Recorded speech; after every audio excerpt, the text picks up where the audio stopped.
Kenshi, the real-time strategy action role-playing game, where being eaten alive by a dinosaur is viewed as a kindness, and prolonging the suffering of people with disabilities is the norm. Spend countless hours leveling your characters, only for them to end up in permanent jail. Man, I just love beating the shit out of people in this game. Now this is Bobro, a Czech peasant that walked all the way from the lapis lazuli region of Gut all the way up to the region of Heng, to the slave farm town.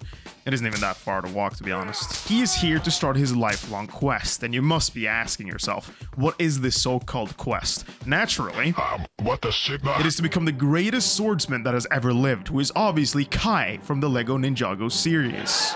And while naturally, we now find ourselves in this huge, ginormous, barren butthole of a desert. So, without further ado, let's get into it.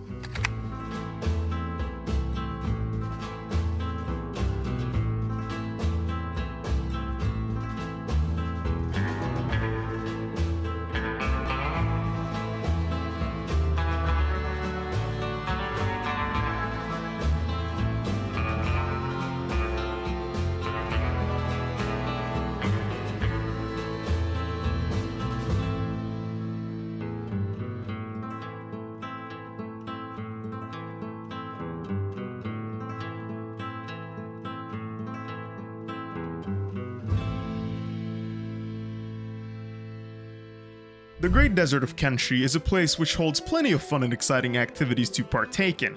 I mean, sure, the average temperature is about 70 Celsius or 160 Fahrenheit, but don't let that discourage you though. From fun activities such as visiting one of the local bars, where you can mingle with the natives of the region, or being eaten alive by a humongous fucking cockroach. What the fuck is this, man? Well, regardless to say, we need to start somewhere, and that is simply right now. I was thrown into the world of Kenshi butt naked and with a single dream. To achieve this dream, I firstly had to acquire the right equipment for the job, so I scouted until I found someone I knew I could defeat in single combat. To even hit me was near impossible. Okay, no, that's pretty fucked up. Wait!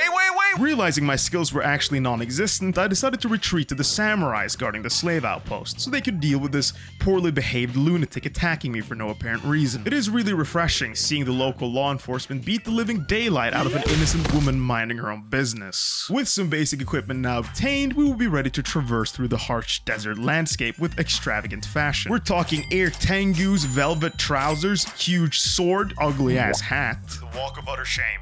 Look at this. Must be so embarrassing. Am I right? Alright, now to find more unsuspecting targets. Okay, this will be easy. To further develop our skills, we would need to find more farmers with pitchforks willing to beat the living shit out of us.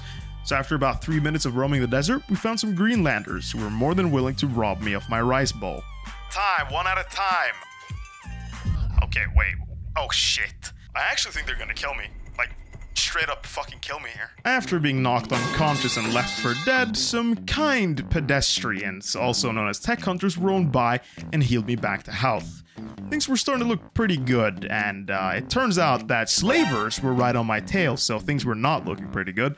Eventually I tried to run around a bit to get them to try and hit the tech hunters, but that didn't really work. After trying time and time again to get the slavers to attack the tech hunters, it failed and I was knocked unconscious yet again. It's just impossible for Bobro to catch a break, it would seem. Well, the plus side of this is I'm not gonna be left for dead, so that's kind of nice. But that's about it. Today's subject, slavery. After slowly waiting for my unconscious body to be transported away by the slavers, it appears that something else was drawing their attention, so they simply decided to leave me. Wait, aren't they gonna... So there Bobro was, malnourished, defeated, laying in the sand with worms crawling up his ass. It was pleasant to some extent, but it wasn't here we wanted his story to come to an end.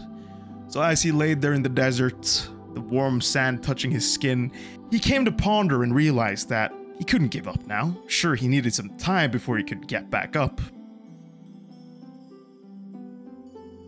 Eventually though, Bobro did get up, and although his spirit wasn't broken, it is for certain that the majority of his limbs were shattered to pieces, Skate 3 style. Now back on his feet, we were eager to get back to work, but first we needed to get off these ugly-ass shackles, which took some time, but we managed to do it eventually. Wait, no fucking chance this is happening again. Oh my god. Well, it looks like the tech hunter's back at least, so that's kind of nice. It appeared that the tech hunters took pity on me, so they healed me back to health, and we were back on the road. I've pretty much not leveled up anything. I would hardly call this progress in any shape or form. Wait, what? I have expertise here which can, well, clearly help these tech hunters, but, well, never mind that, I guess. Yet again, Bobro faced defeat. Thankfully, though, the tech hunters healed him before they left on their way.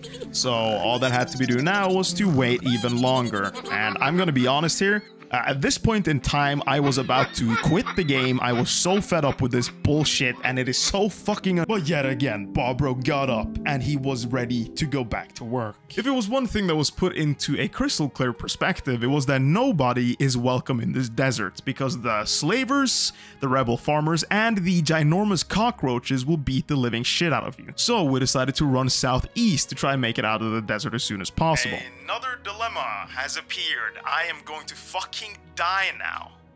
I cannot be asked. No, I just can't be fucking asked. I can't be asked. Stop, stop, stop, please! Stop, please, please stop, stop, stop, stop, please. I don't have anything, I don't have any... Okay, no, I'm dead. Well, defeat is inevitable, it would seem. I can't even hit him back before he decides to fucking... Wait, what? The cockroach, feeling a sense of sympathy, decided to leave us alone, at least for now. Now with a couple of broken legs, the only thing to be done now was to limp our way out of this fucking desert. You know, I wish I could have enjoyed this scenery before my eyes, but you know, I'm on the verge of dying. So I kind of just want to get out of here as soon as possible. All that was to be done now was to make sure that we didn't run into any more slavers, as the road towards our current destination takes us directly through one of their encampments. And if there's one thing the slavers absolutely love doing, it is beating the living shit out of innocent people that hasn't done anything to them, and I don't fucking get why they're... You know, I've actually never seen the Great Eye. I'm not sure which direction it is now, but, you know. Anyway, I thought there was supposed to be an outpost here. But I can't find it anywhere. After trying to find out where this promised outpost was, we stumbled upon some smugglers who were more than willing to guide us in the right direction. Oh, it's right over there. I see. With safety being mere meters away, Bobro ran the fastest he has ever done in his whole life, and as we entered the tavern, we decided to sell a couple of wares and purchase some more materials. No, not materials, sorry, I meant, you know, food and alcohol for the night. Afterwards, we decided to rent a bed so that Bobro could restore his limbs back to full HP. And with the comforts of the warm bed, Bobro was laid to rest. Not like permanently, he's not dead. Thank you guys for watching. And I hope I'll see you guys on the next episode. A huge thank you to our Patreon supporters, starting with the board members: Banging Bobby, Saint_PD, Venus, Poppy Carl, and of course Cyrax_66. Our $3 pledgers: Shatter Tundra, Taco Bye, Tara, and Trashman. And of course the Ungentleman. Now if you'll excuse me, I have a plane to catch as I'm going to Ireland. Like, actually, I'm taking a flight in 15 minutes, so I actually gotta go.